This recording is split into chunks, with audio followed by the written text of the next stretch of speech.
Assalamualaikum warahmatullahi wabarakatuh. Kami dari kelompok 5 ingin mempresentasikan analisis laporan keuangan pada PT Kabelindo Murni Tbk. Sebelumnya perkenalkan saya Bayu Setiaji, teman-teman saya ada Mahbubi Rahman, Nur Afifah, Nurul Lailati, Ruslan Abdul Ghani. Next.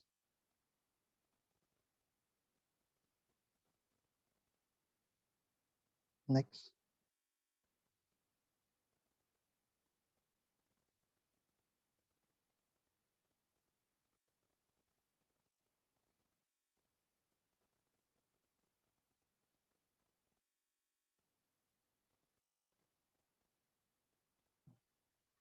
Di sini ada gambaran umumnya. Gambaran umum perusahaan PT Kabelindo merupakan produsen kabel listrik dan kabel telekomunikasi terkemuka di Indonesia.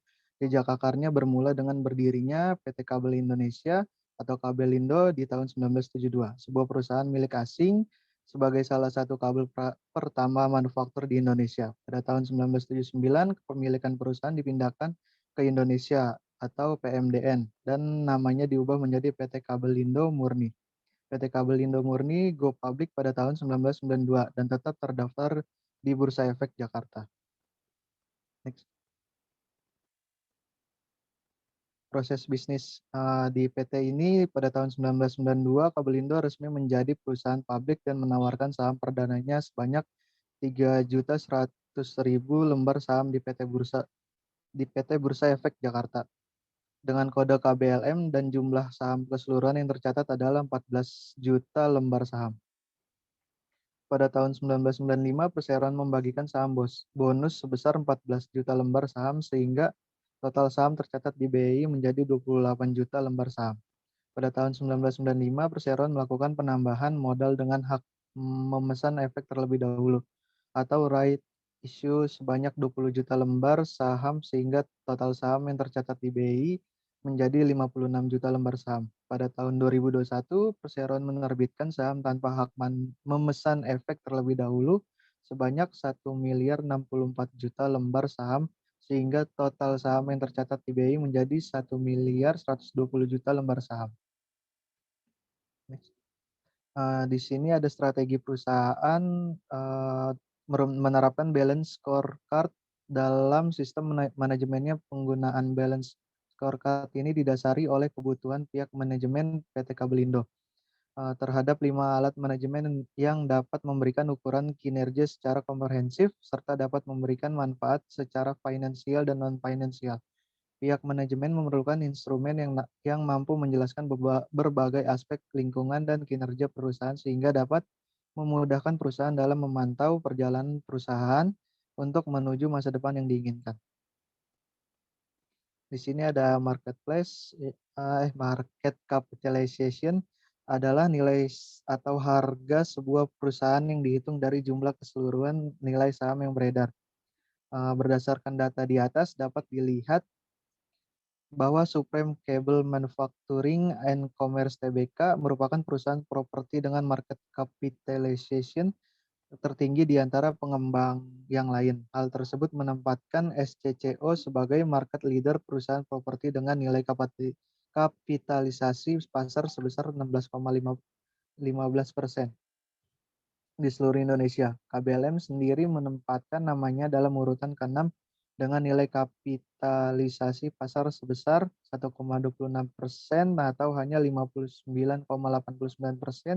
jika dibandingkan dengan SCCO.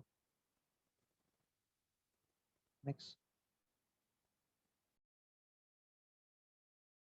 Nah, di sini ada analisis laporan keuangan komparatif. Laporan keuangan komparatif KBLM tahun 2016 hingga 2020 disajikan pada lampiran 1, 2, 3. Opini auditor atas laporan keuangan KBLM selama 5 tahun tersebut adalah wajar tanpa pengecualian. Laporan laba rugi common sense disajikan dalam lampiran 5. Nah, di sana ada grafik 2 komponen laporan laba rugi common sense 2016-2020. Dari pos-pos di atas, hal yang perlu disorot lebih dalam adalah pos beban pokok penjualan yang mengalami kenaikan selama 5 tahun berturut-turut. Kenaikan ini diperkirakan berhubungan dengan strategi manajemen KBLM yang tidak berfokus pada akuisisi perusahaan lain. KBLM memiliki model bisnis khas yang dinamakan konsep Balanced Scorecard. Metode pengukuran ini yang digunakan perusahaan untuk mengetahui sejauh mana pergerakan dan pengembangan yang telah dicapai oleh perusahaan serta dalam membantu perusahaan untuk memberikan pandangan menyeluruh mengenai kinerja perusahaan agar lebih efektif dan efisien.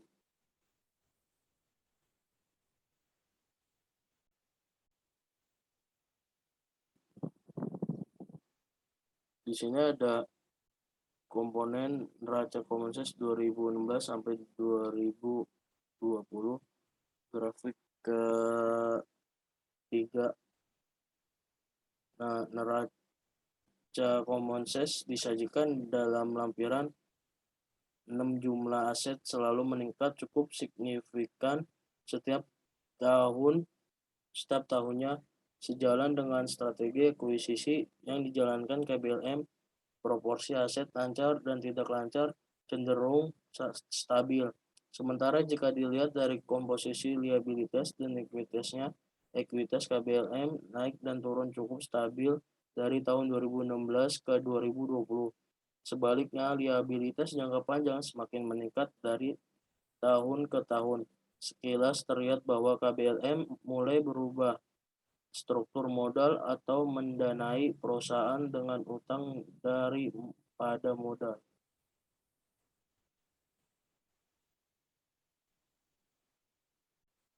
Di sini ada komposisi aset 2016 sampai 2020, lalu ada komposisi aset 2020.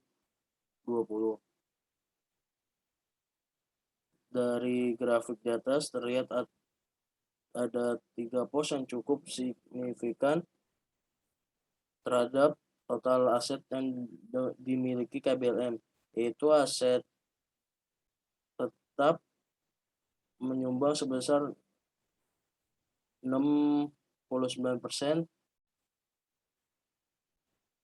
Aset tetap ini sebagian besar digunakan oleh KBLM untuk menghasilkan recurring income. Untuk pos persediaan terdiri dari persediaan tanah di tahun 2020, persediaan yang jumlahnya signifikan berupa persediaan tanah 69%, sementara untuk mesin dan peralatan berkisar di angka 24%. Hal ini menunjukkan bahwa keberlangsungan pengembangan proyek KBLM masih akan terus berlanjut.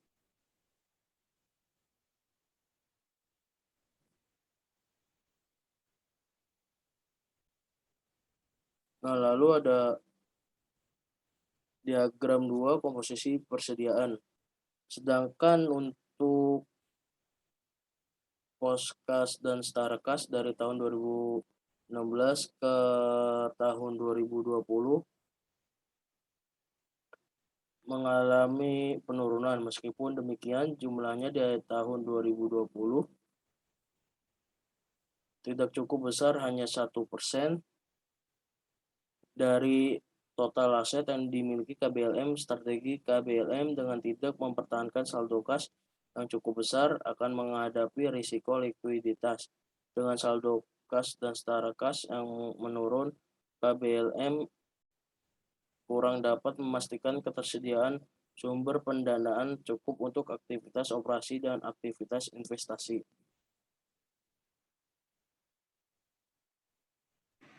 Kemudian di sini ada grafik dari komponen laporan arus kas Common Size tahun 2016 sampai 2020. Jadi di sini kita bisa lihat di mana hasil neto 5 tahun dari perusahaan ini mengalami penurunan yang signifikan yang terlihat dari tahun 2017 yang sudah cukup naik, tapi kemudian 2018 hingga 2020 perusahaan ini mengalami penurunan yang sangat drastis. Hal ini mengakibatkan pengelolaan kas pada perusahaan bisa dikategorikan buruk. Next.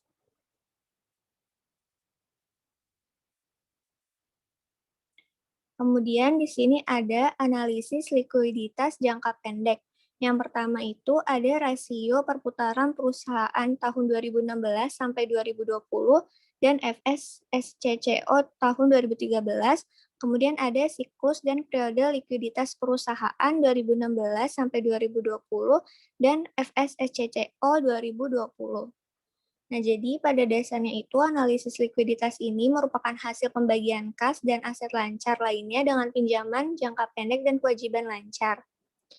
Nah, dari hasil analisis likuiditas jangka pendek perusahaan KBLM selama 5 tahun bisa dilihat untuk rasio lancar dari tahun 2016 sampai 2020 itu cukup dikatakan stabil selama tidak di bawah 1.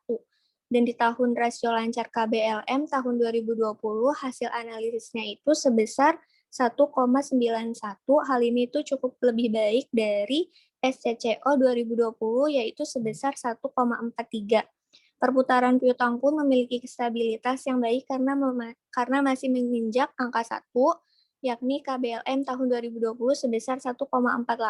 Hal ini lebih baik dibanding dengan SCCO tahun 2020 yaitu sebesar 1,43 walaupun sama-sama memiliki hasil analisis lebih dari 1, tetapi KBLM lebih baik dari SCCO. Next. Nah, kemudian di sini ada analisis struktur modal dan solvabilitas. Yang pertama itu ada diagram struktur modal 2016 sampai dengan 2020. Kemudian yang kedua ada struktur modal tahun 2020. Yang pertama, berdasarkan analisis, itu struktur modal perusahaan KBLM tahun 2020 di atas menunjukkan bahwa nilai ekuitas di tahun 2020 memiliki nilai 80%. Berdasarkan persamaan akuntansi, itu menunjukkan bahwa ekuitas dalam suatu perusahaan sama dengan selisih antara nilai aset dan kewajibannya. Solvabilitas jangka panjang itu biasanya berfokus pada kemampuan perusahaan, di mana menghasilkan pendapatan di masa depan untuk memenuhi kewajiban masa depan dan memenuhi dengan equity to total debt karena bisa kita lihat rasionya berada di angka 1 di mana KBLM sebesar 4,55 dan SCCO 2,20. Next.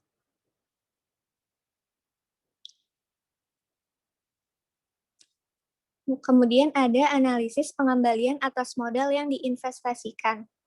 Di sini ada analisis ROIC tahun 2016 sampai 2020 dan perbandingan ROIC antar perusahaan kabel 2020. Return on asset atau ROA perusahaan KBLM dari tahun 2016 ke tahun 2017 itu mengalami kenaikan. Sementara untuk tahun 2018 sampai tahun 2020 itu mengalami penurunan, di mana kenaikan ROA ini di tahun 2017 itu berkaitan dengan pengembangan usaha yang baru memasuki pasar saham. Sedangkan penurunan ROA di tahun 2012 dan 2013 itu disebabkan kenaikan persediaan pembelian tanah. Di tahun 2020 naik hampir 2 kali lipat dibanding tahun 2019 sesuai yang tertera dalam CLLK atau catatan laporan keuangan. Sementara dari laba bersih yang diterima perusahaan, penurunan cenderung signifikan jika dibandingkan dengan total aset.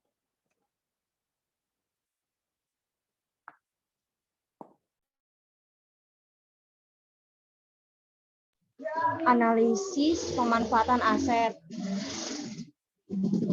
Rasio penggunaan aset ini dihitung berdasarkan nilai pada akhir tahun. Rasio penggunaan aset Kabelindo Murni tidak begitu mengalami fluktuasi. Perputaran kas dan setara kas mengalami kenaikan dari tahun 2016 hingga tahun 2018 dan rasionya turun pada tahun 2020. Hal tersebut juga dialami oleh aset-aset lainnya, kecuali perputaran piutang. Perputaran piutang turun dari tahun 2016 hingga tahun 2019 dan mulai meningkat pada tahun 2020. Kenaikan dan penurunan pada tahun 2016 sampai dengan 2020 dapat dilihat pada graf.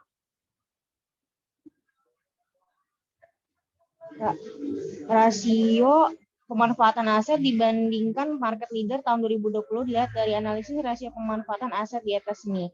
terdapat pada sales to cash and equivalence untuk Kabelindo Murni dan SCCO masih lebih baik Kabelindo Murni dengan nilai persentasenya sebesar 54,63% dan SCCO ini market leadernya persentasenya sebesar 48,14%. Hal ini menunjukkan bahwa Kabelindo Murni mendapatkan kas atas penjualan lebih baik dari market leader SCCO. Namun jika dilihat dari sales to receivables, sales to inventories, sales to working capital, sales to fixed asset, sales to total asset, sales to short term liabilities, bahwa nilai Kabelindo Murni di bawah market leader SCCO, namun untuk posisinya masih baik. Next.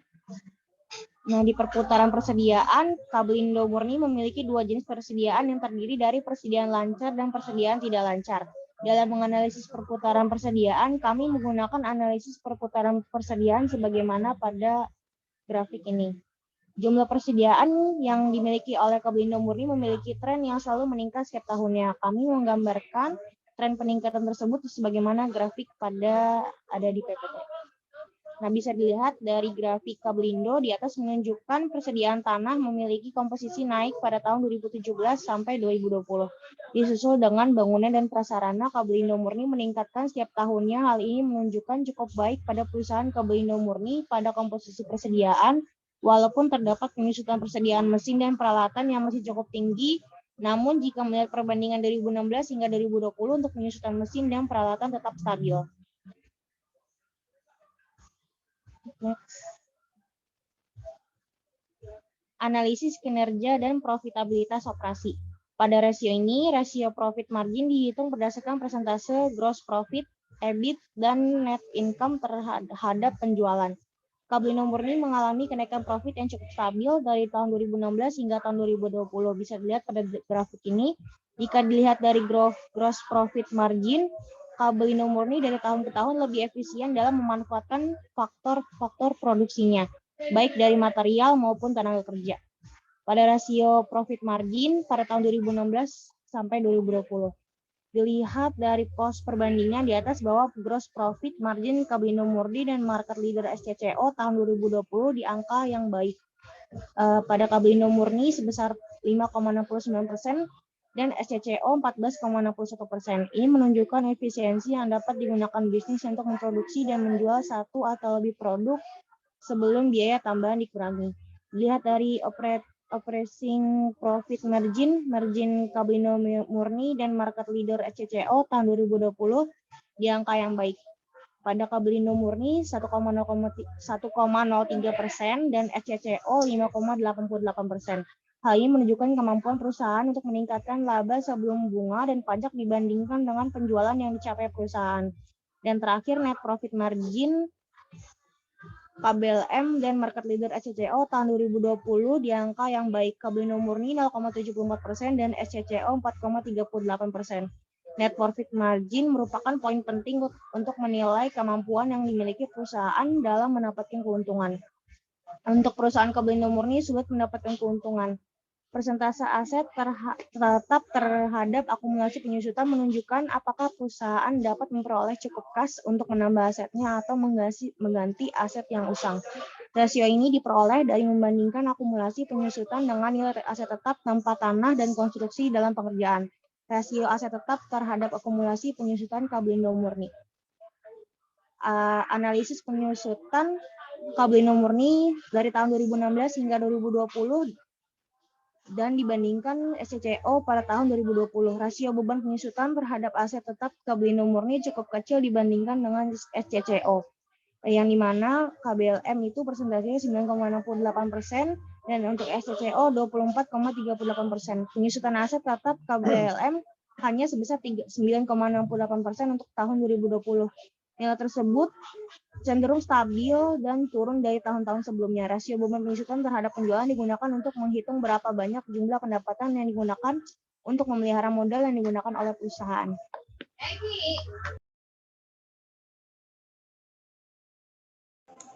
Pergerakan saham. Selama tahun 2020, perkembangan saham KBLM mengalami penurunan sebagaimana ditunjukkan pada grafik berikut. Pangsa pasar yang lesu pada perusahaan properti pada akhir tahun 2020 menimbulkan gejolak yang mengakibatkan harga-harga saham kabel anjlok. Selain dikarenakan peningkatan harga lahan dan produksi, kenaikan suku bunga kredit berimbas pada penurunan penjualan kabel sebesar 4-5% pada tahun ini. Selain itu, dengan adanya peraturan Bank Indonesia mengenai loan to value, mengakibatkan akses masyarakat atas kepemilikan properti menjadi terbatas. Kondisi pangsa pasar yang kurang bergairah juga dialami oleh hampir keseluruhan perusahaan kabel. Namun jika dibandingkan dengan market leader SCCO tahun 2020, ini berangsur naik. Hal ini SCCO dapat menstabilkan keadaannya di dunia sektor kabel. Next.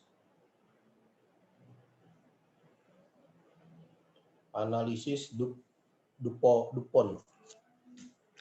Analisis DuPont KBLM untuk tahun 2016 dan sampai dengan 2020 dan perbandingan dengan perusahaan dalam industri yang sama untuk tahun 2013. Dari tahun ke tahun, return of equity KBLM cenderung mengalami sedikit penurunan, kecuali tahun setelah KBLM. Apabila dirinci ke dalam 3 faktor, terlihat bahwa net profit margin dan financial leverage terus mengalami peningkatan yang menunjukkan bahwa KBLM mampu menggunakan tambahan utang yang sebagian besar digunakan untuk perolehan aset.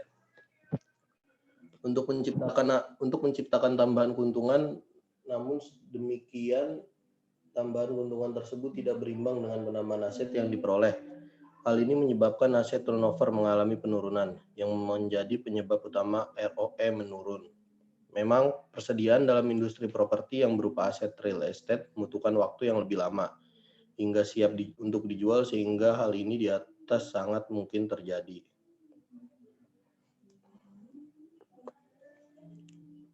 Next.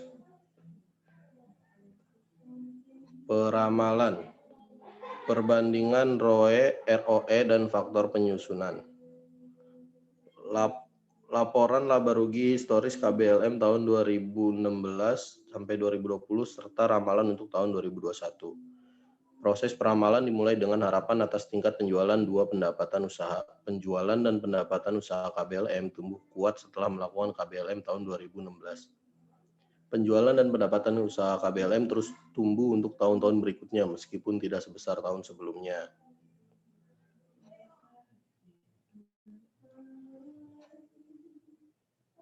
Dilihat dari grafik di atas bahwa perusahaan KBLM pada tahun 2021 akan mengalami kenaikan. Hal ini menyatakan bahwa perusahaan KBLM dapat menstabilisasikan perusahaan kabel di mana pandemik sekarang ini dan dapat bersaing semakin baik. Next. Analisis Altman Z-score. Formula Z-score yang digunakan adalah modifikasi untuk perusahaan non-manufaktur yang mengabaikan aset turnover. Hal ini dilakukan untuk menghilangkan bias karena nilai aset turnover industri non-manufaktur secara normal jauh lebih besar. Formula modifikasi yang digunakan adalah Z sama dengan 1,2 T1 ditambah 1,4 T2 ditambah 3,3 T3 ditambah 0,6 T4 ditambah 0,99 T5.